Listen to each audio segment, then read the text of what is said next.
I thought I was just marrying the man I loved, but I quickly discovered I was actually marrying into a nightmare. My mother-in-law wasn't just overprotective. She was a master manipulator, a woman who had systematically destroyed every woman her son ever loved. And I was next on her list, caught in a terrifying game where my marriage, my sanity, and even my unborn child were on the line.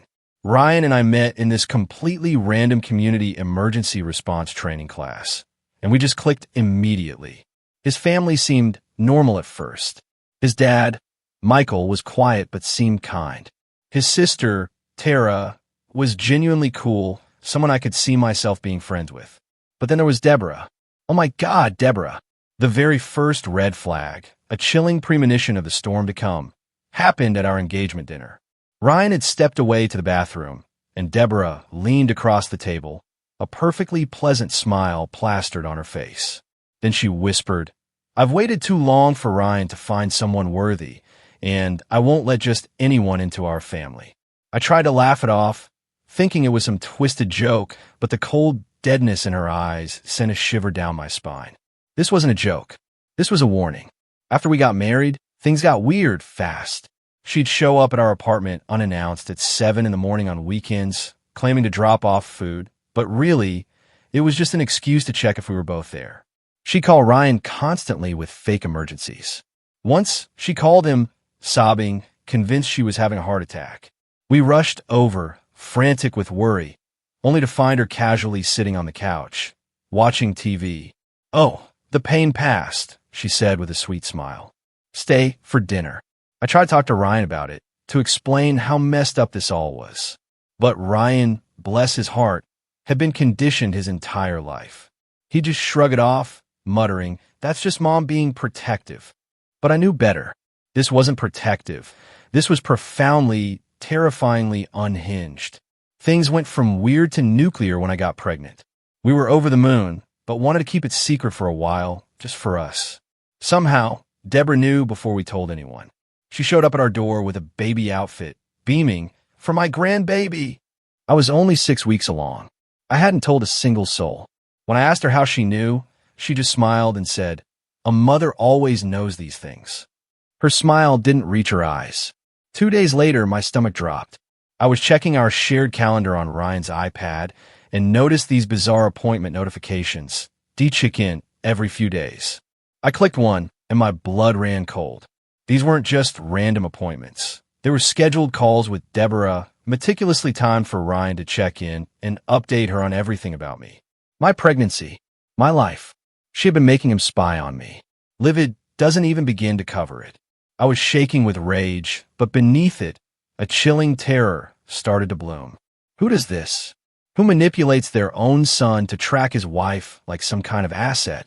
When I confronted Ryan, he finally broke down, sobbing. He admitted his mom had always been like this, controlling every aspect of his life. He confessed she had access to all his accounts, that she read all our messages, and had even installed some insidious family tracking app on his phone that he couldn't figure out how to remove. He said she'd threatened to cut him off from the family entirely if he didn't keep her updated on everything. We agreed right then and there. This had to stop. We'd change all passwords. We'd create boundaries. Ryan promised he'd finally stand up to her. That night, he called her and told her she needed to respect our privacy. She seemed to take it well.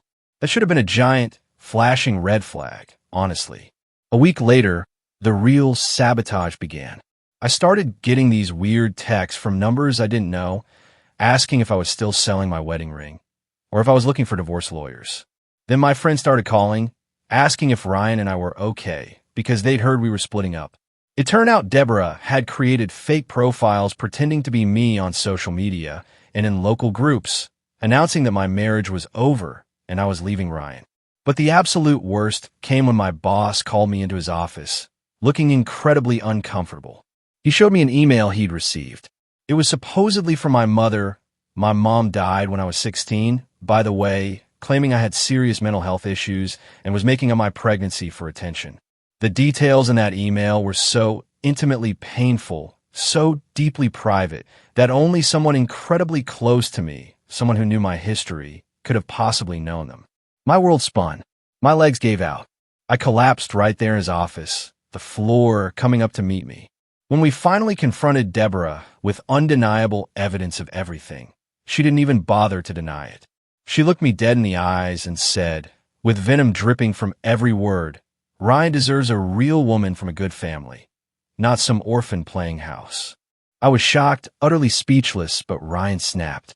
For the first time in his entire life, he started yelling at her, calling her sick, telling her she needed help. That's when she smiled. A chilling, triumphant smile. "I've already called Tara and Michael," she said, her voice dripping with false concern. "They're waiting at our house. We need to discuss Ryan's future and how we're going to handle this situation as a family." Ryan, bewildered, asked what she meant. "You think this is the first time I've had to save you from a mistake," she purred. "Ask your father what happened to Jessica." The color drained from Ryan's face. He looked like he'd just seen a ghost, a specter from his past, finally rising up to haunt him. Jessica was his high school girlfriend, a name he hadn't uttered in years, who had suddenly moved away all those years ago. He stammered, "What did you do to Jessica?" Deborah just laughed, a cruel, cold sound. "Nothing she didn't deserve. Now, come home, son, without her." Ryan grabbed my hand. We left. In the car, he was shaking so violently he couldn't drive. He confessed that his dad had always hinted that his mom had taken care of a problem with Jessica, but he never truly understood what that meant until now. Jessica had gotten pregnant at 17 and had suddenly disappeared, only after telling Deborah. We fled straight to a hotel, seeking some semblance of safety. Ryan, his hands still trembling, called Tara and put her on speaker.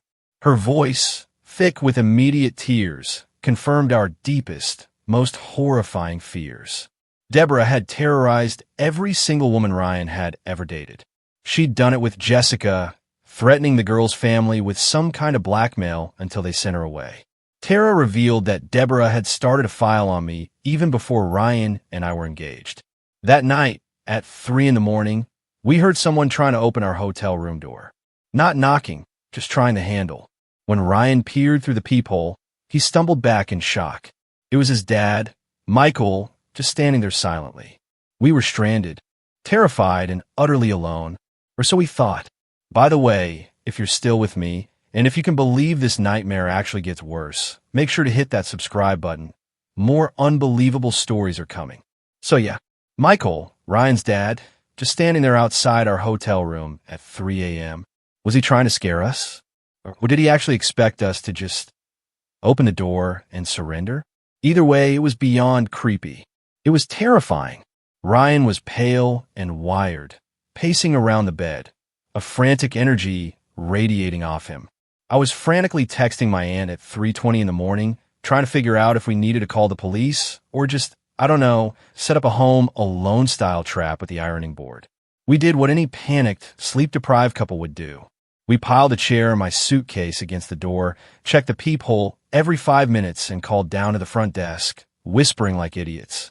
The night manager said he'd check the security footage and send someone up. But by the time anyone bothered to show, Michael was gone. Cool. Thanks for nothing, hotel security. I barely slept 40 minutes, and when I did, my dreams were all twisted versions of Michael silently lurking in the hallway, holding a butcher knife, or for some reason, a giant fish. No idea why, but my brain was officially broken. Around 6:30, the manager called up and said Michael had left something at the desk for us. The way he said it, polite but definitely uncomfortable, made me want to crawl out of my skin. Ryan insisted we shouldn't go get it, but I could not know. So I sent him down while I stood at the door with my phone clutched in my hand, ready to dial 911 if anything felt even slightly off. Ryan came back up, looking weirdly gutted, holding a plain manila envelope.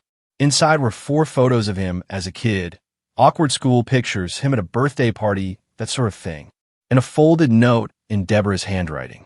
I swear her handwriting is like angry cursive, all sharp points and underlines. The note said, "Family is forever. We can forgive you if you come home and talk to us without her." And then, as if that wasn't enough, she'd drawn a little heart and signed it Mom. I actually laughed then, a hollow, almost hysterical sound bubbling up from my chest. Really? This was her brilliant strategy? Emotional blackmail via childhood yearbook photos? It was pathetic, but it was also deeply unsettling. Ryan just sat on the edge of the bed for a while, turning the photos over and over, not saying anything. Sometimes he gets like this, lost in his own head, caught between wanting to please his parents and wanting to burn everything down. I understood it, but it also made me want to throw things. That's when the calls started. At first, I thought it was just spam, but then the hotel phone rang, which is definitely not normal. I picked up, ready to tell someone they had the wrong number, but it was Deborah's voice, all fake sweet and high-pitched. She said she was downstairs in the lobby and needed to speak with her son privately, and that I needed to come down and face the consequences of my actions. I just said no, not happening, and hung up. But she kept calling. Our cell phones, the hotel line, even the stupid WhatsApp number Ryan never uses. Each time her messages got nastier. She said if I didn't come down, she'd start telling people the truth about me, that I was unstable, manipulative, and not fit to be a mother. She threatened to go to my aunt, my friends, even my old neighbors. All because I married her son and wouldn't let her run my life. At this point, Ryan finally snapped out of his fog long enough to text Tara, his sister, a desperate plea. "We need help. Mom is here." Tara, who was probably the only person in that family with a functioning brain, texted back that she was coming over ASAP, and she brought her boyfriend, Devin, who was like 6 feet of pure try me energy. I've literally never been so happy to see 2 people in my entire life. Tara brought coffee and 2 bags of snacks and just started cursing out her mom in the hallway. Devin stood at the door with his arms crossed like a bouncer, daring anyone to try something. We spent maybe an hour barricaded in that hotel room, all 4 of us passing around paper cups of burnt coffee and trying to figure out what the hell to do. Ryan was still in shock. Tara kept pacing and ranting about how Mom had finally lost it this time, and I kept refreshing my phone, half expecting some viral post about me to pop up at any second. Devin, for his part, just kept muttering that if Michael showed up again, he'd handle it. It was the weirdest double date of my life. Around 10 o'clock, it all exploded. There was this banging on the door, not a polite knock, but full-on, open up right now, pounding. I jumped about a foot in the air. Devin got there first and stared through the peephole, then motioned for Ryan. It was Deborah and Michael, both of them looking absolutely deranged in the hallway. Deborah started screaming, "Open this door. This is a family emergency." Michael just stood there, arms folded, saying nothing.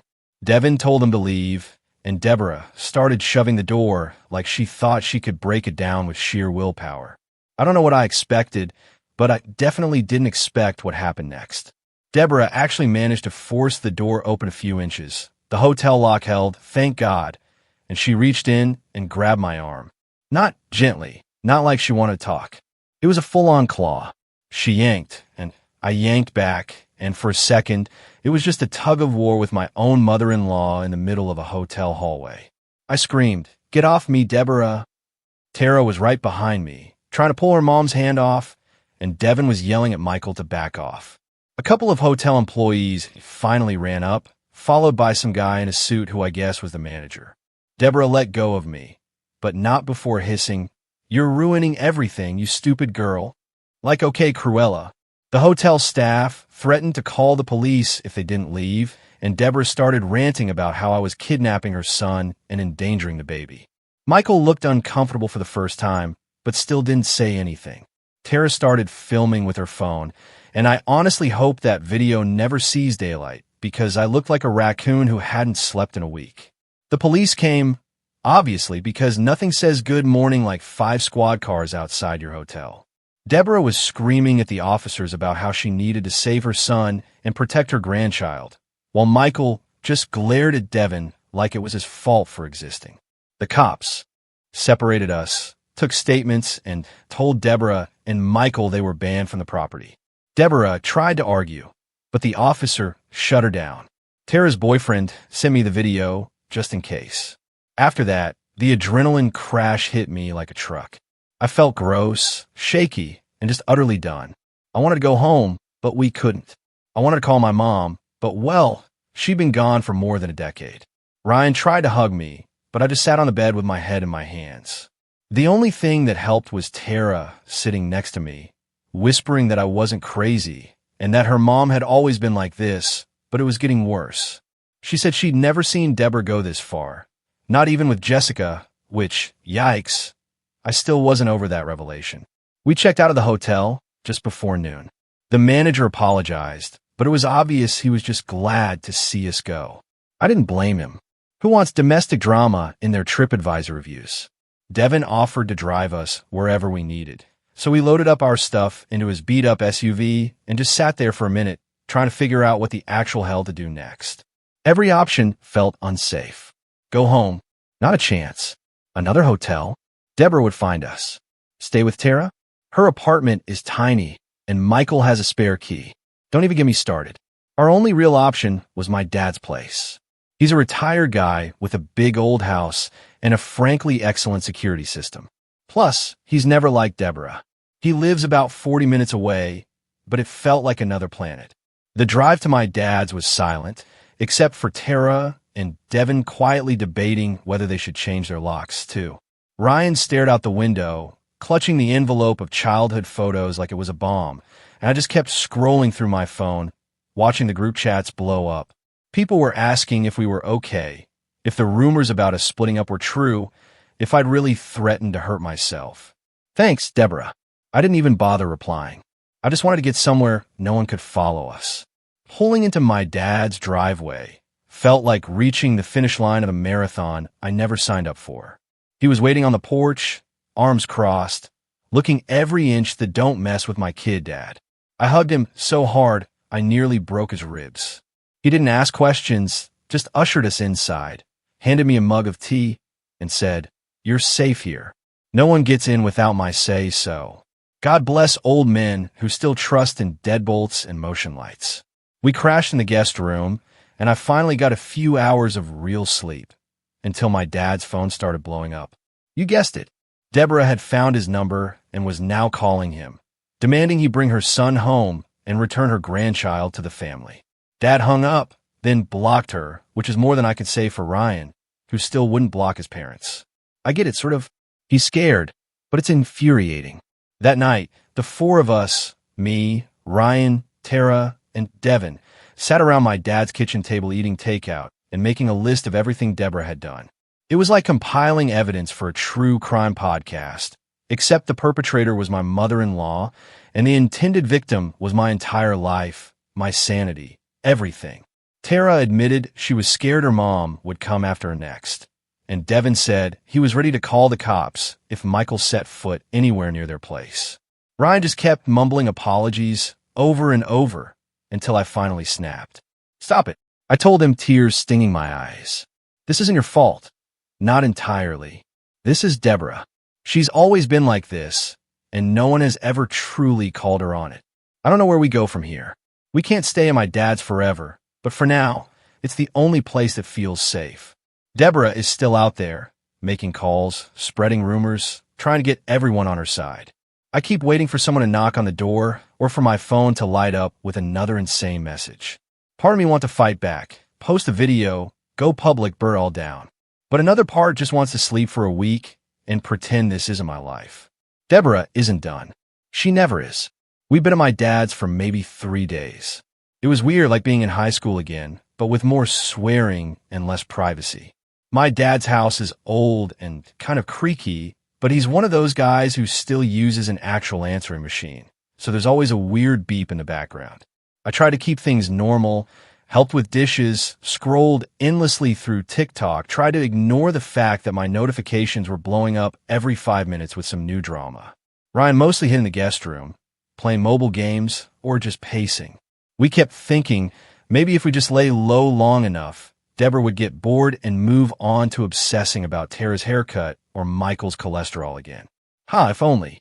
The first sign things were about to go off, my cousin Barbara called out of nowhere. She's a couple years older, lives about 20 minutes away, and we're not super close, but she's one of those people who always wants to mediate and keep the peace. She opened with, "So, I just talked to your Mael. Why is she saying you're," and I quote, "refusing to let Ryan leave the house or see his family?" I almost dropped my phone. I tried explaining, but she interrupted a ton, saying she just wanted both sides. By the end, she was asking if maybe I should just meet Deborah halfway, which, LMIO, let me just compromise with someone who tried to drag me out of a hotel room by my arm. I hung up and immediately called Tara. She was pissed. She'd gotten the same kind of call, only her version was that I'd brainwashed Ryan and was keeping the baby from the family. The wildest part? Some people believed it. My Aunt Marilyn, my dad's sister, who's always been a little much, texted my dad an entire essay about family unity and how young girls these days don't respect traditions.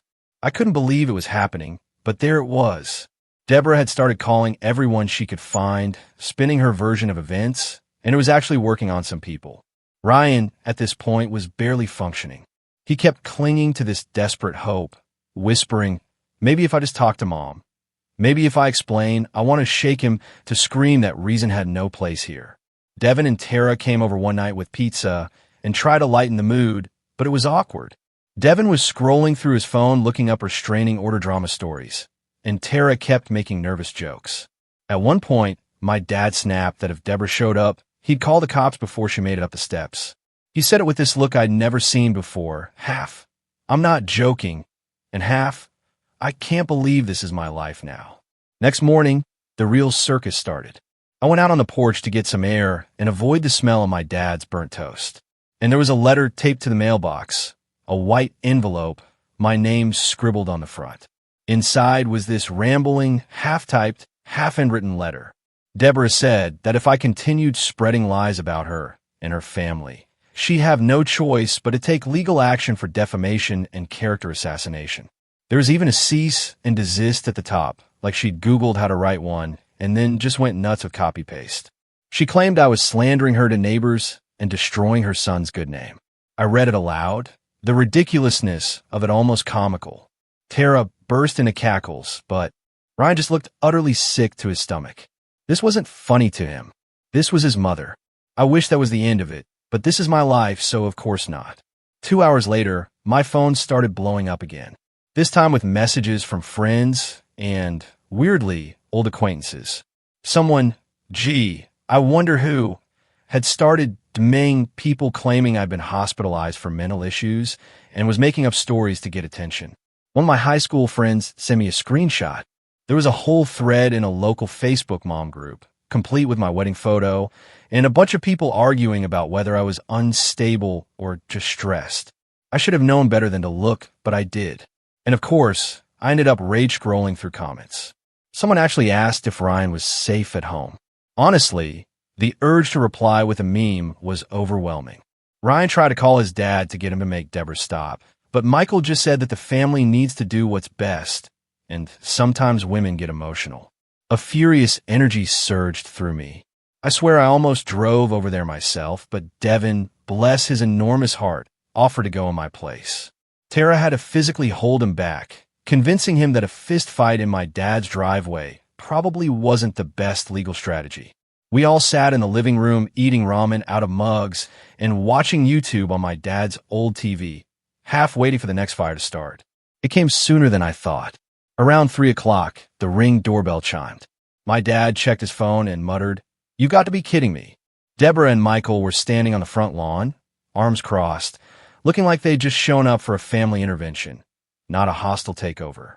I looked at my dad, and he just shook his head and pulled on his shoes. He's not a big guy, but he's stubborn, and he was not about to let anyone walk all over him or his house. I went outside with him, Tara right behind me.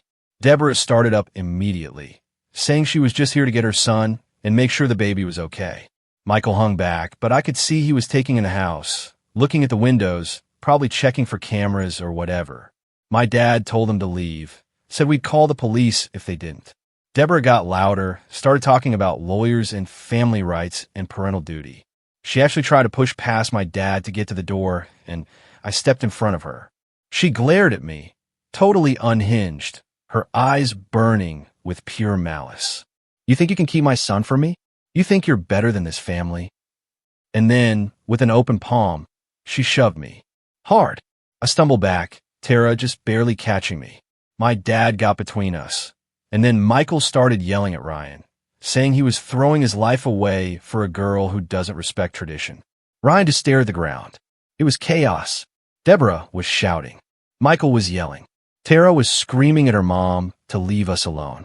I could see neighbors peeking out through curtains. Devin came running out of the house, got between Michael and Ryan, and told them to back off. Deborah actually tried to slap Tara, but my dad grabbed her wrist. She yanked away and started screaming about abuse and assault. That's when the cops showed up again. Guess a neighbor finally called, because 2 squad cars pulled up and officers got out looking bored as hell. One of them asked what was going on, and Deborah started in with her story, sobbing about her traumatized son and dangerous daughter-in-law.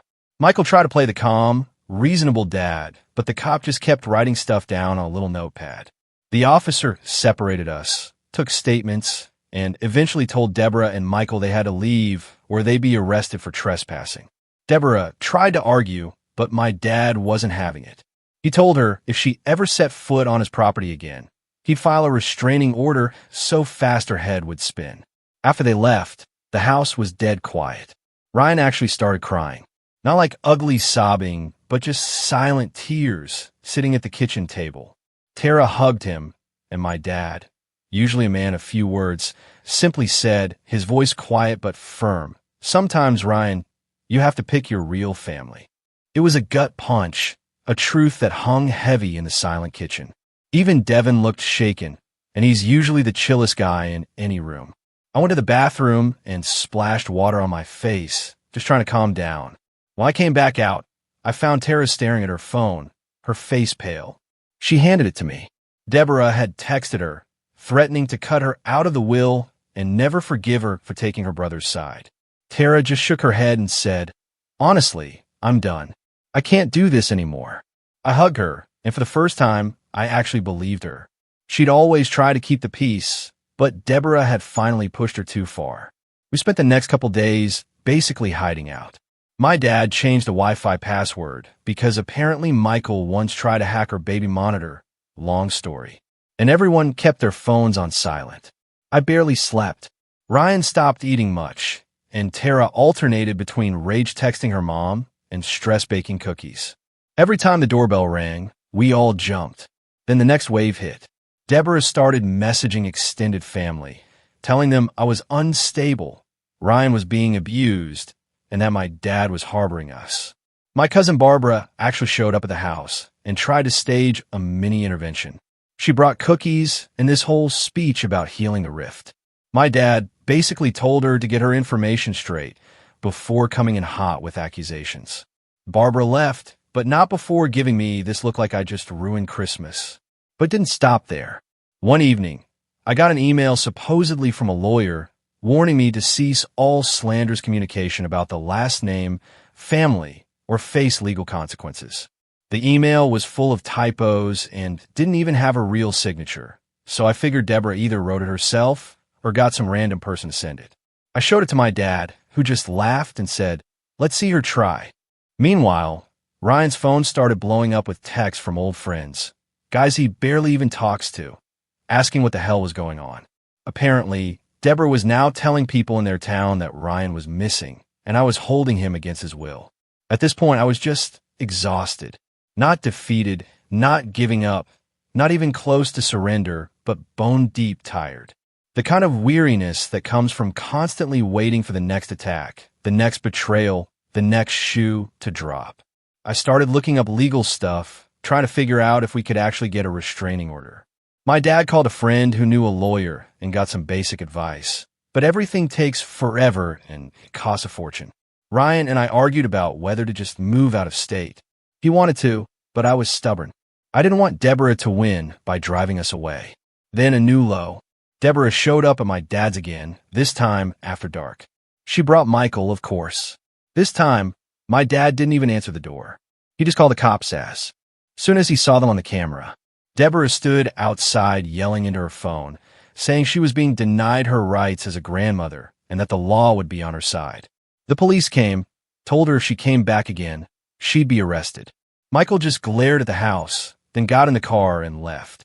After that, my dad installed more cameras, put up a new lock, even got one of those doorbell alarms that blare if you touch the handle. I started keeping my phone charged and near me at all times, just in case. Ryan finally agreed to block his mom's number, and Tara did the same. It felt weird, like drawing a line in the sand, but also knowing the tide would just keep coming in. The fallout wasn't just family drama. Deborah called my old landlord, tried to get me blacklisted from renting in the area. She sent messages to my friends claiming I was unstable and needed help. Some people ghosted me. Others called to check if I was okay, but you could hear the skepticism in their voices. It was humiliating. One day, I went into the living room and found my dad staring at his phone, mouth tight. He handed it to me, and there was a Facebook post from Deborah tagging half the family, saying she was praying for her son's safe return and asking for community support during this difficult time. People were commenting, some with prayers, others asking what happened, a few with not-so-subtle digs at me. The comment section looked like a war zone. That night, Ryan and I sat outside on the back steps watching the neighbor's cat hunt moths. He asked if I still wanted to have this baby, if I was scared it would just make things worse. I told him honestly, I didn't know what I wanted except for Deborah to go away and leave us alone. He nodded, and we just sat there not saying anything. The next morning, we made a decision. We couldn't keep hiding and hoping it would all blow over. We needed to actually do something. So we started prepping to file for a restraining order.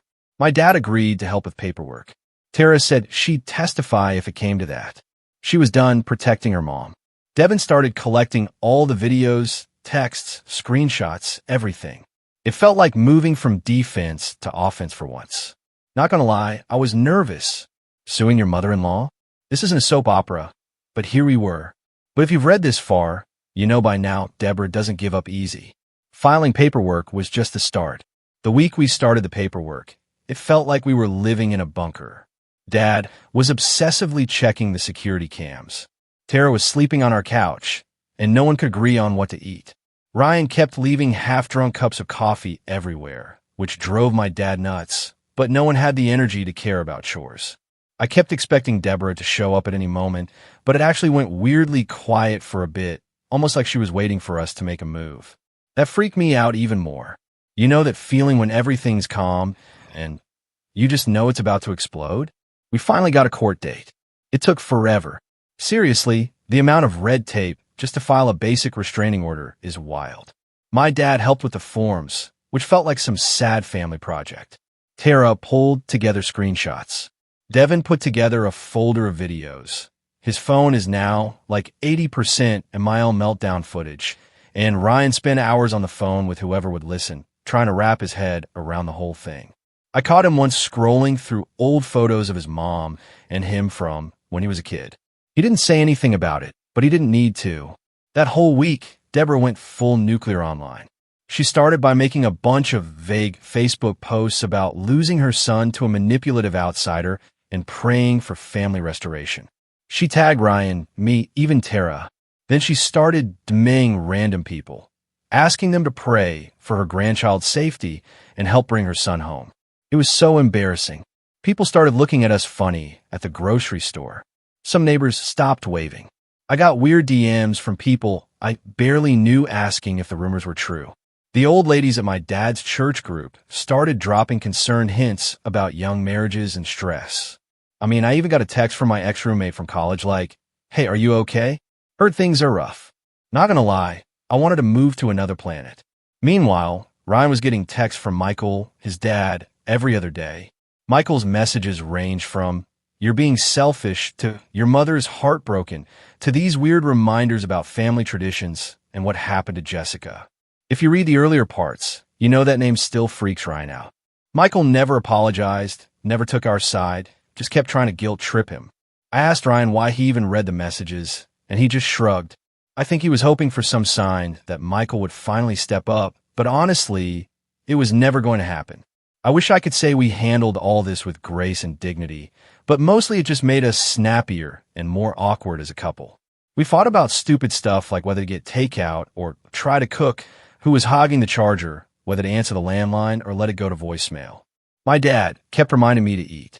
Tara kept stress cleaning, and Devin started spending more time at his own place, which I totally get.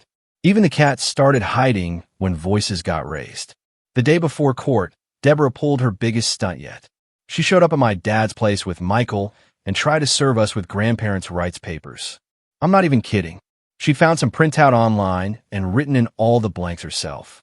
She handed it to me on the porch, all smug, and said, "I'm going to fight for my grandchild whether you like it or not." I told her to get off the property and slammed the door. The actual court day was surreal. We all got up before sunrise because Ryan was so anxious he couldn't sleep. Tara did my hair in the kitchen, her hands shaking the whole time. My dad put on his only decent suit, which he hadn't worn since my mom's funeral.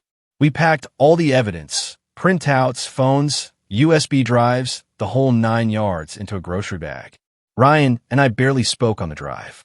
He was a coiled spring of anxiety, his foot tapping a frantic rhythm, scrolling endlessly on his phone, trying to escape the reality that was about to hit us. When we got to the courthouse, Deborah and Michael were already there, standing with their arms crossed and faces like stone. Deborah had her hair done and was wearing this weirdly formal dress like she was there for Sunday service, not a restraining order hearing. The waiting room was tiny and tense. Deborah kept glancing over at us, and Michael stared at Ryan like he wanted to say something but couldn't. Tara sat between us, scrolling through her phone, and my dad kept muttering under his breath about wasting a whole day on this nonsense. The judge was late, so we all just sat there, pretending not to notice the glances from the clerk and the other people waiting for their own cases. One guy kept sneezing, which somehow made everything feel even more awkward. As our case was called, a weird mixture of simmering anger and something close to dread filled me. I was ready to fight, but also brace for the inevitable chaos that seemed to follow Deborah everywhere she went. The judge asked us to explain what was happening, and Deborah immediately launched into this huge, dramatic speech about losing her son and fearing for her grandchild. She started crying, which, not going to lie, was a little impressive. She even had tissues ready. Michael just sat behind her, arms crossed, impassive. Our lawyer, well, technically my dad's friend's friend who agreed to help us out, tried to lay out the facts. The hotel incident, the trespassing, the fake profiles, the police calls, the letters, the threats. He had screenshots, videos, all of it. The judge, clearly exasperated, repeatedly asked Deborah to let him finish, but she just kept interrupting, her voice rising, accusing me of trying to cut Ryan off from his family and poisoning the next generation. At one point, she tried to hand the judge a stack of printed out emails, but the judge just told her to sit down. Then Deborah started yelling about what happened to Jessica, which made the judge stop and ask for clarification. Deborah wouldn't explain, just kept saying, "He knows what I mean," looking straight at Ryan. I glanced at Ryan, whose hands were now visibly shaking, the past and present colliding in that tiny courtroom. The judge finally told Deborah that if she didn't calm down, she'd be removed from the courtroom. She slammed her hand on the table and hissed, "You're all making a mistake." When it was my turn, I tried to just lay it out. How Deborah had been coming after me since before the wedding. How she'd shown up unannounced, called and texted constantly, tried to ruin my reputation, and physically grabbed me at the hotel. I read a couple of the worst texts out loud. At one point, I just said, "I don't know what else to do. I just want her to leave us alone." Ryan spoke, too. Finally, he told the judge that Deborah had always tried to control his life, that he'd let it slide for years, but this was different. He said, his voice raw, "I can't do this anymore. I love my mom, but I can't let her ruin my marriage." Deborah started crying again, but this time it wasn't as convincing. Michael just kept staring at the floor. The judge asked Tara if she wanted to add anything, and Tara stood up, her voice shaking, and said, "I love my mom, but she's hurting people. She needs to stop." The judge nodded and said they'd heard enough. The ruling felt like it took forever, but the judge finally granted the restraining order. Deborah cannot come within a certain distance of us, can't contact us directly, and can't show up at my dad's house. The judge said some stuff about escalating behavior and how this was about safety, not family drama. Deborah tried to argue, but the judge just ignored her. She started yelling, saying, "This isn't over. You'll regret this," and had to be escorted out by the bailiff. Michael followed, but not before glancing back at Ryan. That look said everything: disappointment, anger, maybe a little fear. After court, we all just stood outside for a while, trying to process what happened. Tara was shaking. Devin grabbed her hand, and my dad actually smiled for the first time in weeks. Ryan, beside me, seemed to physically deflate, as if the last fragile thread of hope he'd held for reconciling with his parents had finally, irrevocably snapped. I felt weird, not happy, not sad, just tired, but also for the first time a little safe. But of course, Deborah wasn't done. Over the next week, she started telling everyone she'd been wrongly accused and unjustly banned from her family. She posted about us on Facebook, tagged random people, even tried to start a GoFundMe for her legal expenses. Some people in the community took her side. Others messaged me to say they were sorry for what happened. My Aunt Marilyn called again to say she thought it was all blown out of proportion. My cousin Barbara stopped talking to me completely. It messed with my head, not gonna lie. Ryan and I fought about what to do next. He wanted to move out of state, start over somewhere without all this baggage. But I was stubborn. I didn't want Deborah to win by driving us away. Tara said she wanted to stay close, at least for now. She was worried Deborah would try to find some way around the order. Devin suggested we all get together once a week just to keep an eye on things and check in. For a while, it felt like we were in a weird little support group, sharing updates about whether Deborah had tried anything new. Meanwhile, life kept rolling. The baby was still coming whether we were ready or not. My dad bought a new video monitor for the house, just in case. We started looking for a new apartment somewhere not so close to the drama. Ryan blocked his mom on everything, and Tara did the same. Devin helped Tara change her locks. I kept my phone on silent, just in case, but every time it buzzed, my heart jumped. So here we are, a restraining order granted, a legal victory won, and a fragile sense of safety established. But Deborah isn't a force that simply disappears. She's still out there, lurking, watching, and I know, deep in my bones, that this isn't truly over. This is just a new chapter in a story I never wanted to be a part of. We won a battle, but the war for our peace, for our little family, it's still raging. If you've stuck with me through this nightmare, thank you. Your support means more than you know. I'm honestly curious. If you were in my shoes after everything Deborah did, would you have pushed for the restraining order, or would you have just tried to escape and move away? Let me know in the comments below. I really want to hear what you think.